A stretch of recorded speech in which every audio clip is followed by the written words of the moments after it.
And a lot of people say to me that, oh my God, you are so lucky that you can do that, that you can just pack up and go to Nice and sit there and work for a month.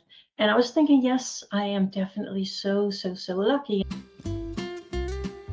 Welcome to the Stories Cafe podcast, the espresso version of Stories Cafe, offering quick, enriching moments of reflection on literature, cinema, archetypes, philosophy, and the art of living deliberately.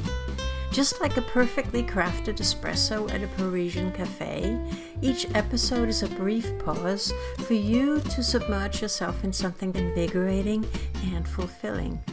I'm Annette Wernblad, course creator, internationally published author, and wanderer at heart. So cozy up as we explore the powerful world of stories, how they shape our lives, and teach us the art of living deliberately.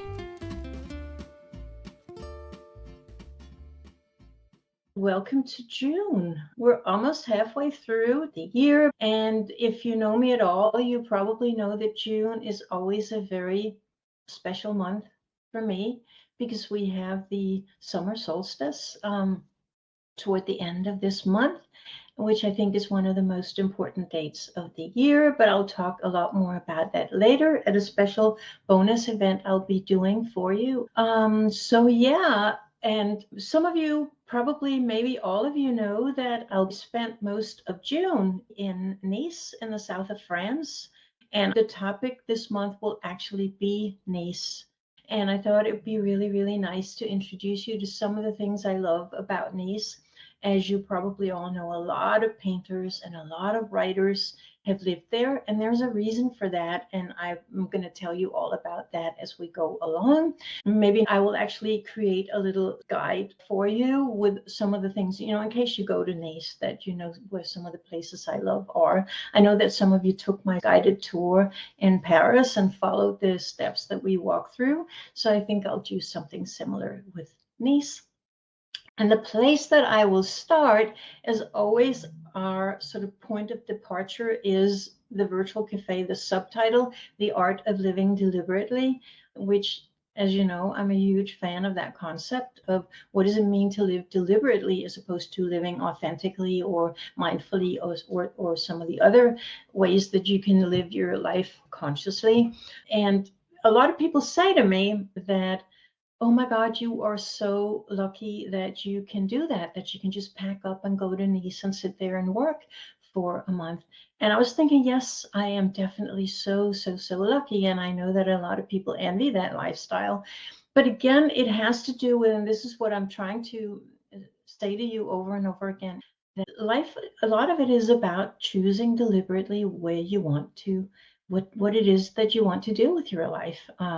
So when I choose that lifestyle, it has costs because, as we have talked about many times, I'm a firm believer that what it means for you to live deliberately, or one of the things it means, is that you make a decision.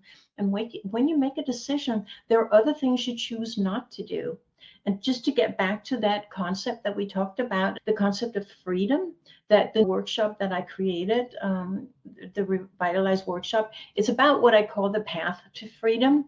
For me, freedom, and it is such a sort of, again, philosophical concept, that Chris Christopherson said that freedom's just another word for nothing left to lose, which is, again, a sentence that we could talk about for a long time.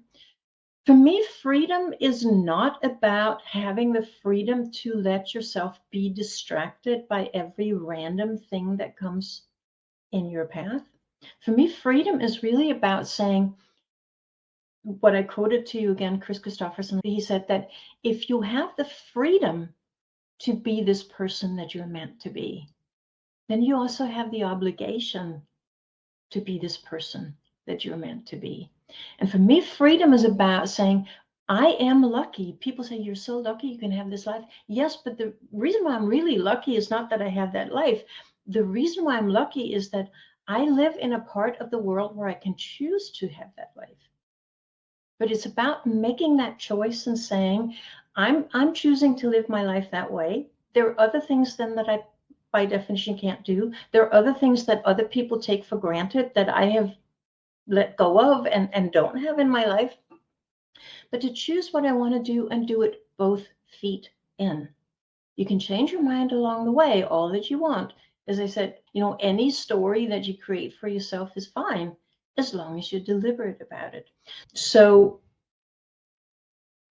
just where do I start telling you about Nice? As some of you know, I've been going down there for the past more than 20 years in August for my vacation.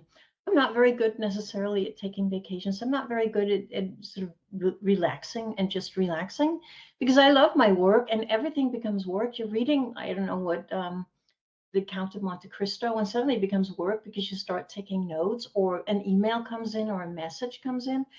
But what I found out was that in Nice, and one of the things I'd like to explore with you today is, why is that place so perfect for that? What is it about Nice that is so special? I mean, all the south of France, the entire Riviera is special, but Nice also has some things that the other places don't have.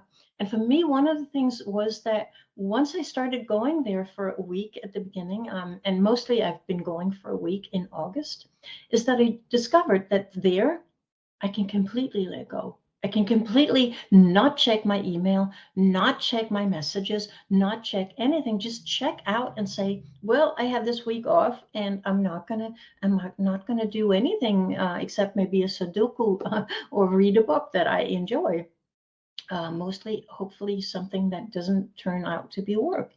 So I was actually very reluctant when I had a chance to go for an entire month, because I thought, all right, I'm not going to be able to take an entire month off, so I'm going to bring work and actually do work there. So I was a little bit reluctant to do that, because traditionally Nice has been my place, and I stay in the same little apartment with the most spectacular view every single time. That I thought, is this a good idea to start doing work when I normally go in August to relax?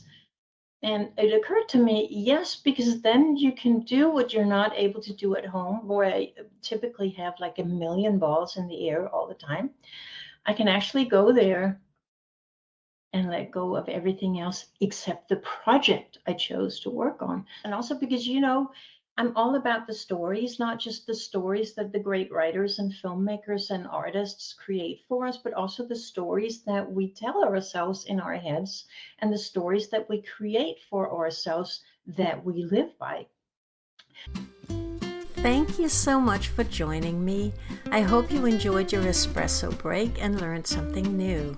If you're eager to dive deeper into the world of stories and ideas, be sure to hit the follow button in Spotify or the plus button in Apple Podcasts so that you get each new episode straight to your podcast app.